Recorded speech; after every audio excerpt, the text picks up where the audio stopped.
नमस्कार, मैं आरवी सिंह यादव और आप देख रहे हैं मेरा YouTube channel RV Singh Yadav editor. आज एक इम्पोर्टेंट खबर जो आपके सामने हम प्रस्तुत करने जा रहे हैं। खबर यह है कि भारत पाकिस्तान का जो पिछले दिनों युद्ध हुआ उसमें भारत के कितने फाइटर प्लेन ध्वस्त हुए या पाकिस्तान द्वारा गिराए गए, इस बात की तस्दीक कोई भी करने को तैयार नहीं है। अब बात आती है कि जो लोग तस्दीक कर रहे हैं वो कौन है और जो लोग मना कर रहे हैं वो कौन है। दो तीन बातें हैं, तीन चार हम इसमें एनालिसिस करेंगे। भारत के पहले जो CDS हैं, पहले उनका बयान था कि जो अनिल चौहान सर थे उन्होंने कहा था कि फाइटर जेट गिरे हैं, लेकिन उनका ये कहना था कि सवाल ये नहीं है कि फाइटर जेट कितने गिरे जरूर हैं। उन्होंने बहुत सारी दबे मन से अपनी जो बात थी वो कही थी। और उसके बाद फिर हमारे नेवी के एक बड़े अधिकारी ने अभी पिछले दिनों विदेश की धरती पर यह स्वीकार किया कि फाइटर जेट गिरे हैं हमारे। दूसरा, उन्होंने और भी भेद खोला कि हमें रोका गया कि पाकिस्तान के सैन्य ठिकानों पर हमला नहीं करना है। ये उनका अपना बयान है। अब हालांकि दूतावास ने इसका खंडन किया है, बहुत सारी चीज़ें हैं और हम इसमें राहुल गांधी का भी जो सवाल हैं वो भी हम उठाएंगे आपके सामने, वो भी रखेंगे कि राहुल गांधी ने इस मामले में क्या कहा। दूसरा, नरेंद्र मोदी ने क्या कहा।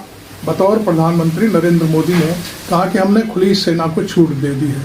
अब यहाँ पर कौन गलत बोल रहा है, कौन सच बोल रहा है, कौन झूठ बोल रहा है, एक हमने अविसार शर्मा जो जाने माने पत्रकार हैं भारत के, उनके द्वारा एक जो एनालिसिस किया गया है, और उनका एनालिसिस कोई हवाई घोड़ों पर बैठ करके नहीं किया है। उन्होंने वाकई प्रूफ के साथ सारी बातें कही हैं। वो वीडियो हम आपको दिखाते हैं। हाँ, ये हमारा वीडियो आपको यदि पसंद आए तो इसे लाइक करते हुए चैनल को सब्सक्राइब जरूर करें। अब हम चलते हैं अविसार शर्मा की जो क्लिपिंग उन्होंने हमने जो उनसे ली है वो हम आपके सामने रखते हैं। देखिए। डिफेंस अटैचे हैं शिव कुमार, जो कि नौसेना के एक अधिकारी हैं, उन्होंने एक बहुत बड़ा दावा किया है। उन्होंने कहा है कि हमने जो अपने जहाज गंवाए, सबसे बड़ी बात वो इस बात को कबूल रहे हैं कि हमने अपने फाइटर जेट्स गंवाए, मगर वो हमारे राजनीतिक नेतृत्व की वजह से। सबसे पहले मैं आपको बतलाना चाहता हूं कि दरअसल उन्होंने क्या कहा, और उसके बाद मैं आपके सामने पेश करूंगा NDTV की एक क्लिप। जी हां, NDTV ने इसकी चर्चा जरूर की है, मगर प्राइम टाइम में कितने डिबेट्स किए मैं नहीं जानता हूं। मगर सबसे पहले मैं आपको बतलाना चाहता हूं कि हमारे defence attache naval officer Shiv Kumar ने दरअसल कहा क्या है। आपके स्क्रीन पर डिफेंस अटैचे के तौर पर तैनात कैप्टन शिव कुमार के ऑपरेशन सिंदूर पर दिए गए प्रेजेंटेशन के दौरान कहा गया है कि हमने ऑपरेशन सिंदूर के दौरान कुछ विमान खोए, क्योंकि हम पर राजनीतिक नेतृत्व का दबाव था कि पाकिस्तान के मिलिट्री ठिकानों पर हमला नहीं करना है। इसके बाद हमने रणनीति बदली और उनके मिलिट्री ठिकानों पर हमला किया। ऐसा कहने वाले वे पहले सरकारी अधिकारी हैं। याद चौहान ने भी इससे पहले एक बयान दिया था जिससे खलबली मच गई थी, और अब वो कह रहे हैं कि राजनीतिक नेतृत्व का दबाव था कि हम उनके मिलिट्री ठिकानों पर हमला ना करें। दोस्तों, ये बयान किसी और की तरफ से नहीं बल्कि हमारे डिफेंस अटैचे की तरफ से आया है। आखिर इस मुद्दे पर सर्वदलीय बैठक क्यों नहीं बुलाई जाती? आखिर क्यों सरकार इस पर चर्चा करने से डर रही है?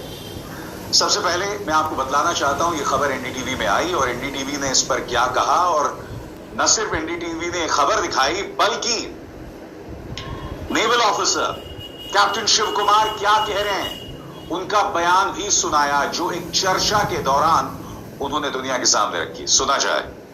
Big controversy has been sparked by the India's defense attaché to Indonesia, Captain Shiv Kumar, who has said in an Operation Sindoor presentation on the 10th of June at the local university, and I quote this: India did lose some aircraft, but it was because of constraint given by the political leadership to not attack Pakistani military establishment or their air defenses. Let's listen in to what Captain Shiv Kumar had to say. As brought out by Bapa Tommy Tomtomo, that India lost a lot of aircrafts I may not agree with him that India lost so many aircrafts, but I do agree that we did lose some aircraft, and that happened only because of the constraint given by the political leadership to not attack the military establishment or their air defenses. But after the loss, we changed our tactics and we went for the military installations. So we first achieved separation of enemy air defense and destruction of enemy air defense, and then that's why all our attacks then could easily go through using surface-to-air missiles, BrahMos, surface-to-surface missile. तो पर हमला नहीं किया, जिसकी वजह से हमने अपने फाइटर जेट्स गंवाए। बाद में हमने अपनी रणनीति बदली और उनके मिलिट्री ठिकानों पर हमले किए। सबसे बड़ी बात, अगर राजनीतिक नेतृत्व का दबाव ना होता तो क्या हम अपने फाइटर जेट्स ना गंवाते, जैसा कि कैप्टन शिव कुमार कह रहे हैं। सबसे बड़ी आतंकवादियों को इधर प्रधानमंत्री मिट्टी में क्या कह मिलाने रहे हैं? के लिए भारत की सेनाओं को पूरी छूट दे दी। इससे किया जिसमें कहा है कि कैप्टन शिव कुमार के बयान को अलग संदर्भ में पेश किया गया। आप सब ने सुना उन्होंने क्या कहा, मगर बयान क्या है इंडिया इन इंडोनेशिया का आपके स्क्रीन पर। हमने मीडिया रिपोर्ट्स देखी हैं जो एक सेमिनार में डिफेंस अटैचे द्वारा दी गई प्रेजेंटेशन से जुड़ी हैं।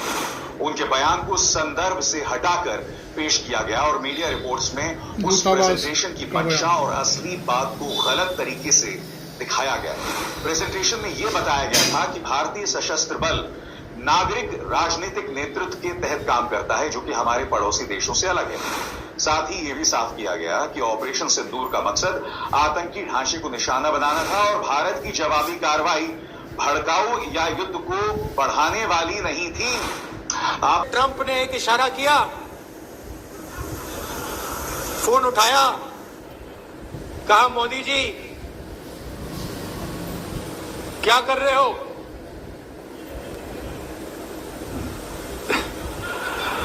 नरेंद्र सरेंडर,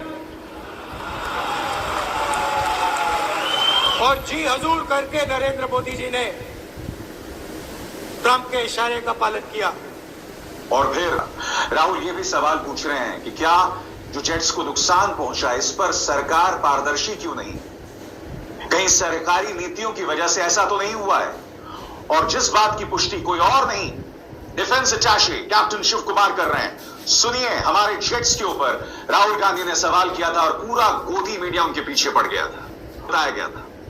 सुनिए राहुल ने क्या कहा था। अब भी जिन लोगों ने पहलगाम आतंकवादी हमले को अंजाम तक पहुंचाया वो जिंदा घूम रहे हैं। सरकार को सवालों के जवाब देने पड़ेंगे और यही वजह है कि राहुल गांधी सवाल पूछ रहे हैं कि हमारे कितने फाइटर जेट्स को नुकसान पहुंचा। उन्होंने करारा प्रहार किया है देश के विदेश मंत्री पर, और वो क्या कहते हैं बेबाकी से आपकी स्क्रीन पर। विदेश मंत्री एस जयशंकर की खामोशी बहुत ही ज्यादा शॉकिंग है, डैमनिंग है। मैं एक बार फिर पूछता हूं कि आखिर कितने भारतीय विमान को नुकसान पहुंचा, क्योंकि पाकिस्तान को पहले से पता चल गया था। ये एक खामी नहीं है, ये एक अपराध है, ये एक लैप्स नहीं है, ये एक अपराध है और देश को ये जानने का अधिकार है। दोस्तों, आगमेर भारतीय अधिकारी ने यह माना कि ऑपरेशन सिंदूर की पहली रात भारतीय वायुसेना के फाइटर जेट्स गिराए गए थे। यह ऑपरेशन पहलगाम आतंकी हमले के बाद भारत ने शुरू किया। जनरल चौहान ने इन शुरुआती नुकसानों को स्वीकार किया और कहा कि ये कुछ रणनीतिक गलतियों की वजह से हुई। हालांकि उन्होंने ये साफ नहीं किया कि कितने जेट्स गिरे थे, लेकिन पाकिस्तान के 6 भारतीय जेट्स गिराने के दावे को उन्होंने बिल्कुल गलत बताया। उन्होंने जोर देकर कहा कि मुद्दा ये नहीं होना चाहिए कि कितने जेट्स गिराए, बल्कि ये समझना जरूरी है कि ये नुकसान क्यों हुआ और बाद में उन गलतियों को कैसे सुधारा गया। अवसाद शर्मा ने पूरी तरह से क्लियर कर दिया कि ये सारी चीजें एक एक करके उन्होंने रखा है, देखा होगा आपने। अब सवाल उठता है कि यहाँ पर झूठ कौन बोल रहा है, सच कौन बोल रहा है? नेवी के अधिकारी झूठ बोल रहे हैं या सच बोल रहे हैं, या नरेंद्र मोदी गलत कह रहे हैं कि उन्होंने सेना को छूट दी? या सेना को छूट दी तो फिर नेवी के अधिकारी ये बात क्यों कह रहे हैं कि हमें रोका गया, पॉलिटिकल हमारे ऊपर दबाव था, प्रेशर था? ये बहुत सारी चीज़ें हैं। दूसरी आपको ये बता दें कि अभी तक इस बात का भी खुलासा नहीं हुआ है कि ये सारी जो बहसें हो रही हैं, सारी चीज़ें मीडिया में तो कोई बहस है नहीं। ये तो एक NDTV की क्लिपिंग है जो हम दिखा रहे हैं, आपको शायद देखा होगा आपने। इसमें उन्होंने अपनी बात कही है, क्योंकि वो वहाँ का जो विदेश में जो कार्यक्रम हो रहा था, शायद मलेशिया या इंडोनेशिया में था, जहाँ पर वो नेवी के अधिकारी बोल रहे थे, वो सारी चीज़ सामने आई। लेकिन किसी चैनल पर इस बात को लेकर के कहीं कोई चर्चा नहीं है। अब चर्चा हो भी कैसे, क्योंकि चर्चा तो उसी की होती है जिसके बारे में बीजेपी के जो IT सेल कहता है उसी पर चर्चा कराई जाती है। खैर, ये सारी चीज़ें होते हुए अभी ट्रंप ने 18-19 बार ये कह दिया कि जो कुछ भी था इसका मैंने इसमें समझौता कराया। देखिए, शिमला समझौता हुआ था इंदिरा गांधी के ज़माने में, उसमें उन्होंने साफ किया था कि इसमें कोई तीसरा देश हस्तक्षेप नहीं करेगा। बात भी सही थी उस समय, जो भी कुछ जैसा हुआ। अब इसमें तीसरा देश अमेरिका दादागिरी करने आ गया कि नहीं, ये समझौता हमने कराया कि युद्ध विराम करो, युद्ध विराम हो गया। और वो मोदी जी को बार बार 19-20 बार ये कह चुका है, जलील करता है एक तरह से।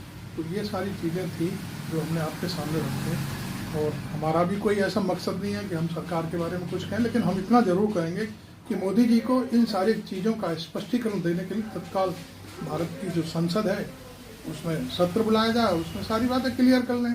राहुल गांधी की भी बातें सुन लें, अखिलेश यादव की भी बातें सुन लें, और जो दूसरे नेता हैं उनकी भी बातें सुन लें, और फिर अपनी बात कह दें।